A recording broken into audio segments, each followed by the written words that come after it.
নমস্কাৰ যোৱাকালি আমি আৰ্টছত যদি তোমালোকে পঢ়া ক্লাছ 11ত সো কি সাবজেক্ট ল'ব লাগে সেইটো বিষয়ে আলোচনা কৰিছিলোঁ আৰু ফ'ৰ্থ সাবজেক্টটো কি হয় কি নাই সেইখিনিৰ ওপৰত ডিসকাস কৰিছিলোঁ। আজি আমি যাম কমাৰ্চৰ ওপৰত। যিসকল ষ্টুডেণ্ট এইবাৰ ক্লাছ 10ৰ পৰা তোমালোকৰ যেহেতু প্ৰমোট হৈ গ'লা ক্লাছ 11লৈ, গতিকে তোমালোকে যদি কমাৰ্চ ষ্ট্ৰীমটো লোৱা তেতিয়া তোমালোকৰ হাতত কি কি অপশ্যন থাকিব আৰু কেনেকৈ সেইখিনি তোমালোকে ল'ব পাৰিবা। প্ৰথম কথা মই আগৰ ভিডিঅ'ত কৈছোঁ আৰ্টছৰ ভিডিঅ'ত, সো ইয়াতো কৈছোঁ কথাখিনি।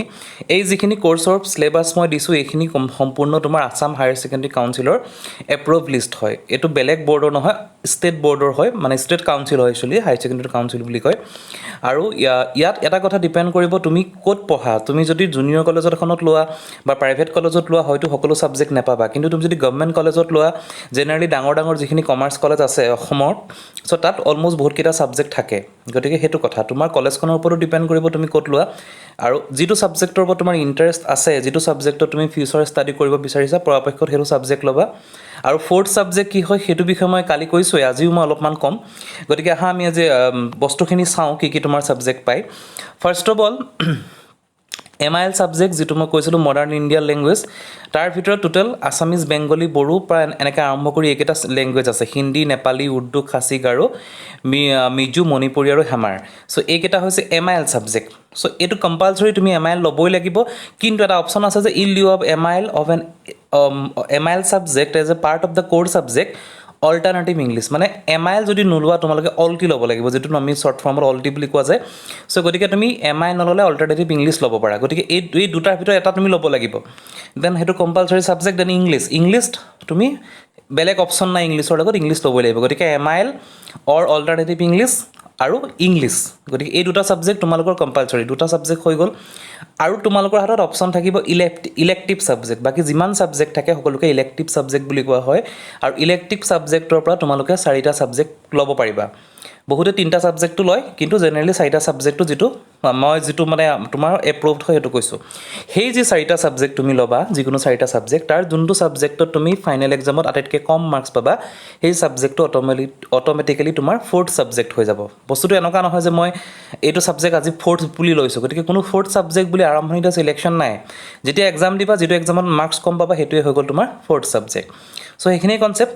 সো নেক্সট আমি ইংলিছ আৰু অসমীয়াৰ পিছত তোমালোকৰ আহিলে প্ৰথম যিখিনি ইলেক্টিভ ছাবজেক্ট হয় কমাৰ্চৰ ক্ষেত্ৰত মই কৈছোঁ। আৰ্টছতকৈ 2-এটা ছাবজেক্ট কম আছে কমাৰ্চত ইলেক্টিভ ছাবজেক্টৰ নাম্বাৰ অফ কাউণ্টটো।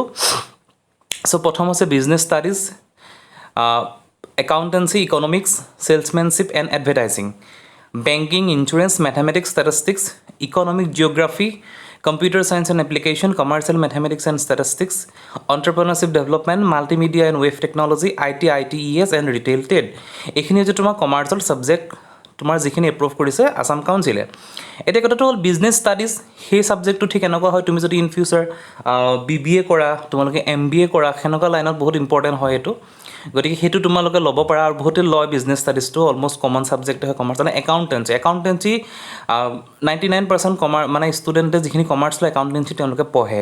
ইন ফিউচাৰ যদি তুমি CA তোমাৰ এইম আছে বা বেলেগ ক্ষেত্ৰতো একাউণ্টেঞ্চি অতি ইম্পৰ্টেণ্ট হয়। আৰু একাউণ্টেঞ্চি যদি তুমি পাৰ্টিকুলাৰ সেই ছাবজেক্টটোকে পঢ়ি হায়াৰ লেভেলত ষ্টাডি কৰা, তুমি জব পোৱাৰ চান্স যথেষ্ট থাকে। আৰু বহুত ক্ষেত্ৰত ইম্পৰ্টেণ্ট হয় তোমাৰ, যদি তুমি হায়াৰ লেভেলত যোৱা প্ৰফেচাৰ ৰেংকতো তোমাৰ একাউণ্টেঞ্চি ছাবজেক্টটোত বহুত ক্ষেত্ৰত অপশ্যনছ আছে। দেন ইকনমিক্সটো কমন হয়, তোমাৰ আৰ্টছতো থাকে কমাৰ্চতো থাকে, গতিকে ইকনমিক্স ল'ব পাৰা। ইকনমিক্সটো তোমাৰ ঠিক ফিউচাৰ স্ক'প ভাল, গতিকে ইকনমিক্স ল'ব পাৰা। দেন ছেলছমেনশ্বিপ এণ্ড এডভাৰটাইজিং, সেইটো ক্ষেত্ৰত কি হয়, তুমি যদি তোমাৰ কিছুমান এইম এনেকুৱা থাকে, ধৰা তোমাৰ MNCত যদি তুমি যাব বিচাৰিছা, মাল্টিনেশ্যনেল কোম্পানীত, সেনেকুৱা ক্ষেত্ৰত তোমাৰ এই ছাবজেক্টে বহুত কাম দিয়ে, গতিকে এইটো ইম্পৰ্টেণ্ট হয়। বেংকিঙৰ বিষয়ে তোমালোকে জানাই, সেইটো বিষয়ে এক্সট্ৰা তোমালোকক বেলেগ কৈ লাভ নাই, কাৰণ বেংকিং ছাবজেক্টটো অতি ইম্পৰ্টেণ্ট ছাবজেক্টেই হয় কমাৰ্চৰ ক্ষেত্ৰত আৰু ইন ফিউচাৰ ষ্টাডিৰ ক্ষেত্ৰতো। ইঞ্চুৰেঞ্চ মেথামেটিক্স, ইঞ্চুৰেঞ্চটো এটা ছাবজেক্ট হয়, বহুত কলেজত নাথাকে, কম কলেজতে থাকে। দেন মেথামেটিক্স ল'ব পাৰা কমাৰ্চ ষ্টুডেণ্ট হিচাপে। ষ্টেটিষ্টিক্স, এতিয়া চোৱা ষ্টেটিষ্টিক্স আৰু computer science, commercial mathematics and statistics almost same subject. তোমাৰ যিটো তাৰ মেইন ভিতৰৰ পাৰ্টটো একেটাই হয় গতিকে সেইখিনিৰ ওপৰতো তোমালোকে ষ্টাডি কৰিব পাৰা কম্পিউটাৰ চায়েন্স এপ্লিকেশ্যন ল'ব পাৰা যদি কাৰোবাৰ ইচ্ছা আছে কম্পিউটাৰ লাইনত হেৰি কৰা কমাৰ্চ পঢ়ি কাৰণ সেইটোতো তোমাৰ নেক্সট বহুত ক্ষেত্ৰত কমাৰ্চিয়েল মেথমেটিক্সটোত বা কমাৰ্চিয়েল কম্পিউটাৰ চায়েন্সত কমাৰ্চৰ ইম্পৰ্টেঞ্চ আছে গতিকে সেইখিনি ল'ব পাৰা এণ্টাৰপ্ৰেনাৰশ্বিপ ডেভেলপমেণ্ট সেইটো ৰিচেণ্টলি গ্ৰ'য়িং এটা ছেক্টৰ হয় এণ্টাৰপ্ৰেনাৰশ্বিপৰ ওপৰত সেইখিনি ল'ব পাৰিলে ভাল যদি তোমাৰ ইচ্ছা আছে বা সেইখিনি তুমি কলেজত যদি ক'ৰবাত পোৱা দেন মাল্টিমিডিয়া ৱেভ টেকন'লজি সেইটো তোমাৰ অলম'ষ্ট কম্পিউটাৰ চায়েন্সৰে হয় কিন্তু সেইটো তোমাৰ এপ্লিকেশ্যন বেছ কম্পিউটাৰ চায়েন্স হয় then ITES information technology and retail trade সেইটো এটা ট্ৰেড আছে সেইটো এটা ছাবজেক্ট হয় গতিকে এইখিনিয়ে ছাবজেক্ট তোমালোকে নিজে কোনকেইটা ছাবজেক্ট তোমালোকৰ পচন্দৰ বা তুমি ভাল পোৱা সেইটো চাই ল'বা ফিউচাৰটো চাই ল'বা ফিউচাৰত কোনকেইটা ছাবজেক্ট ল'লে ভাল হয় আৰু কমাৰ্চৰ বহুত যথেষ্ট কেৰিয়াৰ ভাল হয় এট প্ৰেজেণ্ট ষ্টেটত যদি তুমি চোৱা